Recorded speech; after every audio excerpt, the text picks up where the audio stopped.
മല്ലിയില, പുതിനയില, ഇഞ്ചി, പച്ചമുളക്, വെളുത്തുള്ളി, 5 കൂട്ടായില്ലേ? ഈ 5 കൂട്ടവും മിക്സിയിൽ അരച്ചിട്ട് മൂടി വെക്കുക.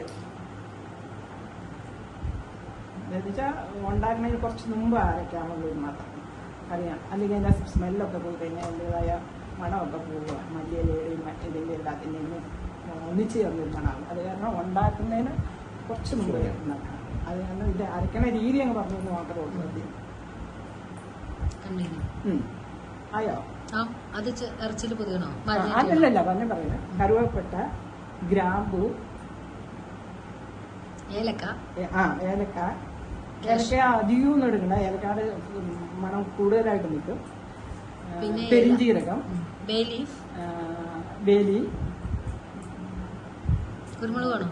കുരുമുളക് പൊടി ലാസ്റ്റ് തുള്ളിയാൽ മതി. കാരണം കുരുമുളക് അതിന്റെ കൂടി. ഗ്രാമ്പു, പട്ട, ഏലക്ക, അങ്ങനെ ജാതിപ്പൂ ഉണ്ടെങ്കിൽ ഒരു നുള്ള. ജാതിപ്പൂവും അധികമായി പോകരുത്, ഒരു കുത്തലായിരിക്കും ഭയങ്കരമായിട്ട്. ജാതിപ്പൂ ഒരു എന്നാ പറയുക, ഒരു അല്ലിയുടെ ഒരു സ്വല്പം. പിന്നെ ജീരകം കുറച്ച്, ഒരു നുള്ളി ജീരകം, പെരിഞ്ജീരകം, 1 സ്പൂൺ പെരിഞ്ജീരകം. പെരിഞ്ജീരകം കൂടുതൽ വേണം. ഇത് എല്ലാം ഓരോ അളവിലെടുക്കുക. 1 സ്പൂണോ 2 സ്പൂണോ അളവിലെടുത്തിട്ട് ഈ ഏലക്ക ഒരു 5 എണ്ണം എടുക്കുക, ഗ്രാമ്പു ഒരു 5 എണ്ണം എടുക്കുക, പട്ട ഒരു 4-5 കഷ്ണം എടുക്കുക, പെരിഞ്ജീരകം ഇതെല്ലാം 1 സ്പൂൺ വീതം കേട്ടോ. എത്ര പേർക്കാണെങ്കിലും 5 പേർക്കോ 6 പേർക്കോ നിങ്ങളുടെ വീട്ടിലുള്ള പേർക്കാണെങ്കിലും അങ്ങനെ എടുക്കുക. അതിന്റെ അനുസരിച്ച് കൂട്ടുക എന്നുള്ളതാണ്. ആളുകൾ കൂടുതലുണ്ടെങ്കിൽ അതെല്ലാം നല്ലപോലെ പൊടിച്ച് എടുത്ത് മൂടി വെക്കുക. മിക്സിയിലിട്ട് പൊടിച്ച് വറുത്തിട്ട് വേണം പൊടിക്കാൻ കേട്ടോ. സോറി, വറുത്തിട്ട് വേണം പൊടിക്കാൻ. പൊടിയില്ല, നല്ലപോലെ വറുത്തിട്ട് പൊടിച്ചെടുക്കുക. ബിരിയാണിയുടെ മസാല ഇതും പൊടിച്ചെടുത്ത് മാറ്റി വെക്കുക. മൂടി വെക്കുക. ഇനി ചിക്കൻ, 1 കിലോ ചിക്കൻ എടുക്കുക. അത് നല്ലപോലെ കഴുകി വൃത്തിയാക്കി എടുക്കുക. വൃത്തിയാക്കി എടുത്തിട്ട് ഇതേമാതിരി മുളക് പൊടി, മല്ലിപ്പൊടി, മഞ്ഞപ്പൊടി എന്ന് വേണ്ട എല്ലാം കുറച്ച് ചേർക്കണം. കാരണം അതിലേക്ക് ഇറച്ചി അവസാനം ഇട്ട് കഴിയുമ്പോൾ നമ്മൾ ബിരിയാണി മല്ലിപ്പൊടി, മഞ്ഞപ്പൊടി, അതിലെ ഉപ്പ്, മസാല, ഉപ്പ്, 1 സ്പൂൺ,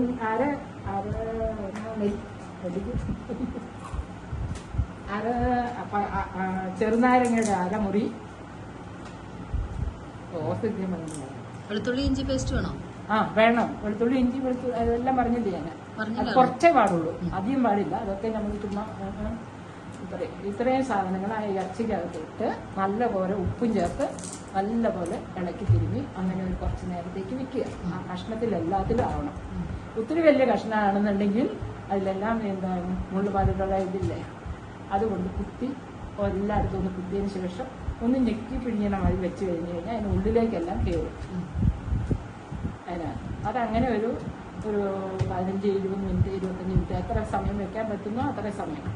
ഞാൻ ബാക്കി പണി അതിൻ്റെ ഇടയ്ക്ക് ചെയ്തിട്ടില്ല എന്തെങ്കിലും ഉണ്ട്. അതിനുശേഷം ഇത് എണ്ണയിൽ വറുത്ത് കൊടുക്കുക. എണ്ണ നിറയെ ഒഴിക്കുക. എണ്ണ എന്നല്ല, എണ്ണയും നെയ്യും കൂടി മിക്സ് ചെയ്ത് ചേർക്കണം. അരത്തവി എണ്ണയാണെങ്കിൽ അരത്തവി നെയ്യും ചേർക്കണം. എന്നാലും അതിന് രുചി വരുത്തുള്ളൂ. അതെ, ആ നെയ്യും കൂടി ചേർത്ത് അതിനകത്ത് ഈ ചിക്കൻ പീസെല്ലാം എടുത്ത് വറുത്ത് കോരി എടുത്ത് മാറ്റി വയ്ക്കുക. ആ എണ്ണ അരിച്ചെടുത്ത് അതിലേക്ക് അണ്ടിപ്പരിപ്പും മുന്തിരിങ്ങയും വറുത്ത് കോരി എടുക്കുക. അണ്ടിപ്പരിപ്പും മുന്തിരിങ്ങയും മനസ്സിലായി. എന്നിട്ട് ആ ബാക്കി വരുന്ന എണ്ണയിലേക്ക് സവാള വറുത്ത് വരണം. സവാള വേണമെന്നില്ല, ഗാർണിഷ് ചെയ്യണമെന്നുണ്ടെങ്കിൽ ബിരിയാണിക്ക് ഗാർണിഷ് ചെയ്യുന്നില്ല. ബാക്കി വന്നു കഴിഞ്ഞാൽ കേടായി പോകും.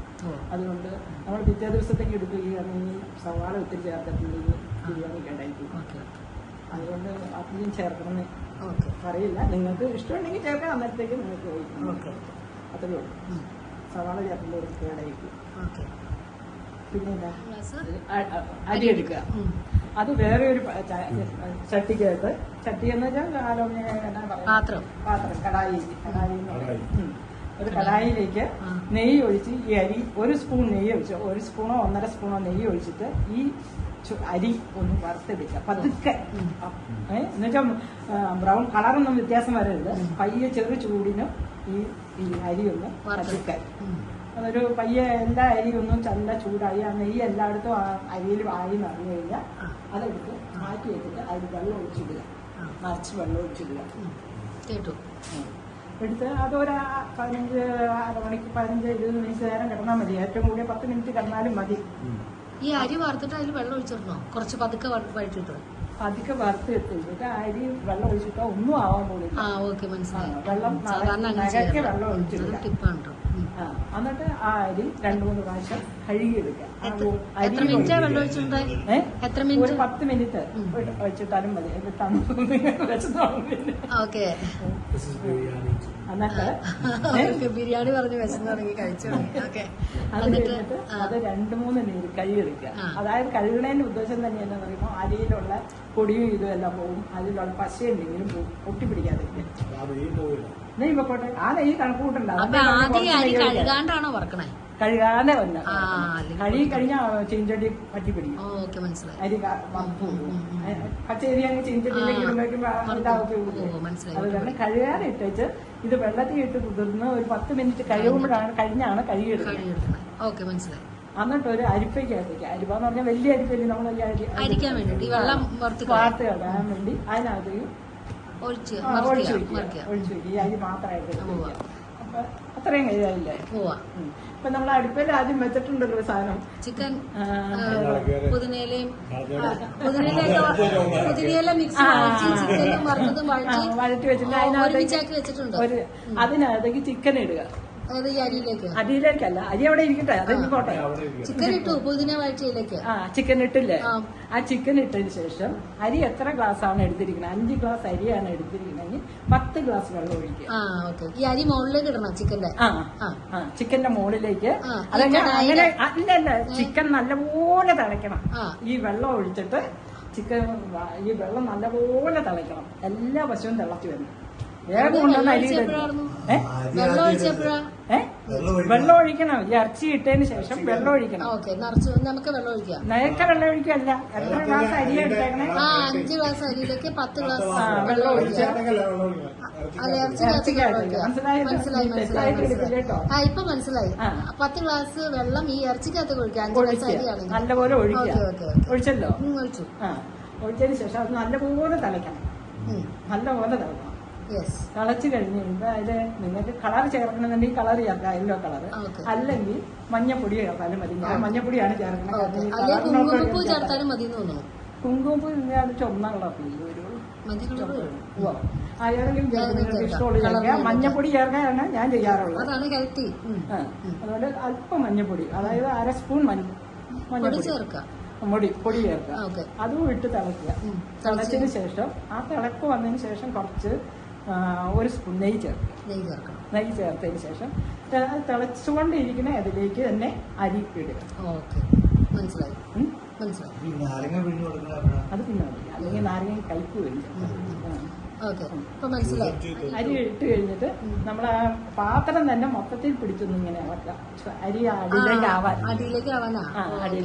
അടിയിലായിരിക്കും, അത് ഒരേ ലെവലിൽ വരാൻ വേണ്ടി നമ്മൾ ഇങ്ങനെ കവി ഇട്ടൊന്നും ഇളക്കരുത്. ഒരു പാർട്ടിക്ക് 19 പേർക്കൊക്കെ ഉണ്ടാക്കുവാണെങ്കിൽ ഒരു അന്നേരം കവി ഇട്ട് ഇളക്കുക, അത്രേ ഉള്ളൂ. ഒരു ചെറിയൊരു കോല് മാതിരി എന്തെങ്കിലും ഈ കവിയുടെ മറുവശം കൊണ്ട് ഇളക്കിയാലും അങ്ങനെ ഒന്ന് അതൊക്കെ ഒന്ന് ഇളക്കി കൊടുക്കുക. എന്നിട്ട് അതിന്റെ മൂടി വെക്കുക. ആ പാത്രത്തിന്റെ മൂടി വെക്കുക. എന്താണെങ്കിലും മൂടി വെച്ച് അത് നല്ലപോലെ അത് അരിയും കൂടെ ഇട്ടുവെച്ച് തിളച്ചതിന് ശേഷം മൂടി വെച്ച് ഒരു 45 മിനിറ്റ് നേരം മൂടി വെക്കുക. താത്തി വെക്കുക. സ്റ്റൗ താത്തി വെക്കുക. Medium low fire medium low. തിളച്ച മൂടി ആവി പോകരുത്. ആ ആവി തന്നെ തിളച്ച് കഴിയുമ്പോ മീഡിയം ലോ ഫയർ ആക്കുക. മീഡിയത്തിലേക്ക് ആക്കുക. ഏറ്റവും കുറഞ്ഞ രീതിയിൽ ഏറ്റവും ലോ ഫയർ കുറഞ്ഞ ഇതിൽ അടി പിടിക്കും. അത് തന്നെ അങ്ങനെ വെച്ചിട്ട് ഒരു 45 മിനിറ്റ് കഴിയുമ്പോൾ നമുക്ക് ഇതെല്ലാം ശരിയായിട്ട് ഇത് കാരണം അത് വെള്ളം എല്ലാം വറ്റിയിട്ടുണ്ടാവും മിക്കവാറും. നമുക്ക് ആ ചോറൊന്ന് എടുത്ത് നോക്കുമ്പോ അറിയാം ചോറ് വെന്തിട്ടുണ്ടോ ഇല്ലെന്ന്. അതിന് ശേഷം നമ്മള് വേറെ കാര്യം കൂടെ ഉണ്ട്. എത്ര മുട്ടയാണ് വേണ്ടതെന്നുണ്ട്. ഈ 5 പേർക്കാണെങ്കിൽ 5 മുട്ട മതി. 10 പേർക്കാണെങ്കിൽ 10 മുട്ട.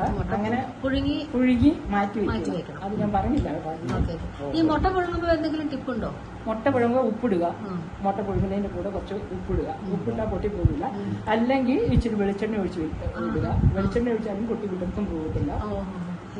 തൊണ്ട് പൊളിക്കുമ്പോ മുട്ടയിൽ തൊണ്ട് പൊളിക്കുമ്പോ ഉടനെ എണ്ണ ഒഴിച്ചാലും മതി. എണ്ണ ഒഴിച്ചിട്ട് നന്നായിട്ട് പുഴുങ്ങിയതിന് ശേഷം പെട്ടെന്ന് അതൊന്നും പൊട്ടി പോകുന്നു. ഐസ് വെള്ളത്തിലിട്ടിട്ട് എന്നിട്ട് പറയുന്ന തീർന്നില്ല. തീർന്നില്ല കഴിയുക എന്നിട്ട് പറഞ്ഞോ. എന്നിട്ട് അത് ഒരു 45 മിനിറ്റ് കഴിയുമ്പോൾ നമ്മളിത് എടുക്കുക. എടുത്തു കഴിഞ്ഞതിന് ശേഷം അതിന്റെ മുകളിലേക്ക് ചെറുനാരങ്ങ ഒരെണ്ണം പിഴിഞ്ഞൊഴിക്കുക. അതിലെ കായൊന്നും വീഴരുത്. ചെറുനാരങ്ങയുടെ കായൊന്നും വീഴാതെ ഒഴിക്കുക. അരിച്ചൊഴിക്കുക. ഇനി വേറൊരു കാര്യം പറയാൻ പറഞ്ഞു. ഈ വെള്ളം ഈ വെള്ളം ഒഴിക്കുമ്പോണ്ടല്ലോ ആ വെള്ളം തിളക്കണതിന് മുമ്പ് നമ്മൾ അതിന്റെ ഉപ്പ് നോക്കണം. ഉപ്പിന്റെ ക്വാണ്ടിറ്റി ആ വെള്ളത്തിന് ചേരുന്ന ഉപ്പാണോ. കാരണം വെള്ളത്തില് ക്വാണ്ടിറ്റിയിൽ ഉപ്പ് ചേർക്കുമ്പോൾ ഒരു ഇച്ചിരി ഉപ്പ് കൂടുതൽ ചേർക്കണം. കാരണം ഉണ്ടല്ലോ ഈ അരി ചേരുമ്പോൾ കുറയും. അത് കാരണം വെള്ളം ചേർക്കുന്ന സമയത്ത് ഉപ്പ് ചേർത്ത് ടേസ്റ്റ് നോക്കിയതിന് ശേഷമാണ് അരിയൊക്കെ ഇടാവുന്നത്. അത് മനസ്സിലായി. അവനും ചെയ്യുമ്പോ അതോ എന്നിട്ട് പറഞ്ഞ എന്നിട്ട് ഇതില്ലോ നെയ്യില് മറ്റേ കാഷ്നട്ടും കിസ്മിസും അതൊക്കെ ലാസ്റ്റ് നമ്മൾ ഇറക്കാൻ നേരത്തുള്ള കാര്യങ്ങളാണ്. അത് ചെറുനാരങ്ങ ഒഴിക്കുക.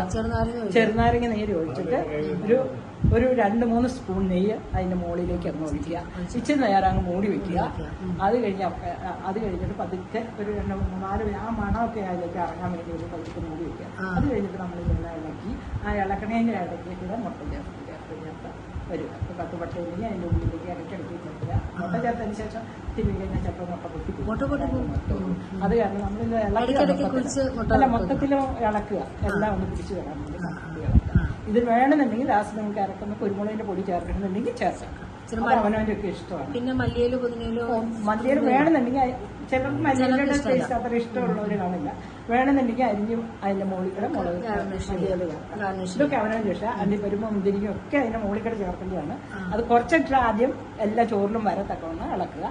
അത് കഴിഞ്ഞ് ബാക്കിയുള്ളത് അതിന്റെ മുകളിൽ ഡെക്കറേറ്റ് ചെയ്ത് വെക്കാം. ഇങ്ങനെ ഓരോ പ്ലേറ്റ് കൊണ്ടുവന്ന് ഡെക്കറേറ്റ് ചെയ്ത് വെക്കുമ്പോൾ അതിന്റെ മുകളിൽ അതൊക്കെ ഇരിക്കുന്ന അപ്പൊ biryani ready. Biryani ready. Thank you. Biryani ഉണ്ടാക്കുന്ന പാത്രം ഇത് ലിക്വിഡ് പാത്രമായിരിക്കും. ഇത് നമ്മൾ ഉണ്ടാക്കുന്നത് നോൺ സ്റ്റിക്കിന്റെ പാത്രമായിരിക്കില്ല, വലിയ പാത്രം. ആ പാത്രത്തിലേക്ക് നെയ്യ് ഒഴിക്കണം. ഒരു 2 സ്പൂൺ നെയ്യ്, 1 സ്പൂൺ എണ്ണ. 1 സ്പൂൺ എണ്ണ എന്ന് പറയുമ്പോൾ വെളിച്ചെണ്ണയോ നമ്മുടെ നമ്മൾ ഉപയോഗിക്കുന്ന എണ്ണ ഏതാണെങ്കിലും മറ്റെണ്ണയാണെങ്കിൽ അതിന്റെ കൂടെ നൊര വരും. ഒലിവെണ്ണയൊക്കെ ആണെങ്കിൽ നൊരഞ്ഞു വരും. വെളിച്ചെണ്ണയാണെങ്കിൽ നൊരഞ്ഞു വരില്ല. നെയ്യുടെ കൂടെ ഒരു 2 സ്പൂൺ നെയ്യ് എടുക്കുകയാണെങ്കിൽ 1 സ്പൂൺ വെളിച്ചെണ്ണ ഒഴിക്കാം. അത്രയും പോരാ കേട്ടോ. അതിന്റെ ഇരട്ടി വേണം. ഇരട്ടി ഒഴിക്കണം. ഒരു 3 സ്പൂൺ നെയ്യെന്ന് വെച്ചോ, 3 സ്പൂൺ എണ്ണ. നമ്മൾ സാധനം എന്തോരം ഉണ്ടെന്ന് നമുക്ക് അറിയാൻ പറ്റുന്നു. എന്നിട്ട് അരച്ചു വെച്ചിരിക്കുന്ന പുതിനയില, മല്ലിയില അതൊക്കെ ചേർത്ത് അരച്ചു വെച്ചിട്ടുണ്ടല്ലോ നമ്മൾ ആദ്യം. അരച്ചു വെച്ചിരിക്കുന്ന ഇതിനകത്തേക്ക് ഇടുക. ഈ എണ്ണ നെയ്യ് ഉള്ളതിനകത്തേക്ക് ഇട്ടിട്ട് അതിന്റെ പച്ചമണം പോകുന്നവരെ ഇളക്കി. പച്ചമണം ഒരിക്കലും കാണരുത്. പച്ചമണം കംപ്ലീറ്റ് മാറണം. അത് പച്ച നിറവും കൂടെ മാറും. മാറി ചെറിയൊരു ബ്രൗൺ കളറായിട്ട് വരും. Light brown colour. അല്ലെങ്കിൽ അതിന്റെ പച്ചമണം നിന്ന് കഴിഞ്ഞാൽ നമുക്ക് കഴിക്കാൻ പറ്റത്തില്ല. അതുകൊണ്ടാണ് എല്ലാവർക്കും ആ സ്മെല്ല് അത്ര ഇഷ്ടപ്പെടില്ല. അതുകൊണ്ട് അത് ആ മണം മാറിക്കഴിഞ്ഞു കഴിയുമ്പോൾ നമ്മുടെ വറുത്ത് വെച്ചിരിക്കുന്ന ഇറച്ചി അതിനകത്തേക്ക് ഇടുക. ഇച്ചിരി ഒന്ന് ചല്ലാസ് മാതിരി ഉണ്ടാക്കാം, തക്കാളി ചേർത്തോടെ ചല്ലാസ് ഉണ്ടാക്കാം, ഉള്ളി ചേർത്ത് മാത്രമേ ഉണ്ടാക്കാം. പിന്നെ ഇത് കുമ്പളങ്ങ ഉണ്ടല്ലോ, കുമ്പളങ്ങ ഈ തിന്നണ വെള്ളിരിക്ക, ആ വെള്ളിരിക്ക സാലഡ് മാതിരി ഉണ്ടാക്കാം. അതൊക്കെ അവനവന്റെ ഇഷ്ടം. ബിരിയാണിയുടെ കൂടെ ബിരിയാണി, പപ്പടം ഉണ്ടാക്കാം. അച്ചാറ് മെയിൻ ആയിട്ട് വേണം. നാരങ്ങ അച്ചാറാണ് ബിരിയാണി ചായ ഇല്ലെങ്കിൽ നല്ല തണുപ്പുള്ളതായി കുഴപ്പമില്ല. പെപ്സി ഒക്കെ ആണെങ്കിൽ കുറച്ച് നല്ലതായിരിക്കും. പെപ്സി കാരണം പെട്ടെന്ന് ദഹനത്തിന് നെയ്യ് നമ്മൾ എത്രയും ചേർക്കണം അത്ര നല്ലതാണ്. പക്ഷെ എല്ലാവർക്കും നെയ്യ് ആ ഒരു ദിവസം കഴിച്ചു കഴിഞ്ഞാൽ പിറ്റേ 2 ദിവസത്തേക്ക് നെയ്യ് we can try, yeah. ഒരു ഗ്ലാസ് തണുപ്പുള്ള Okay.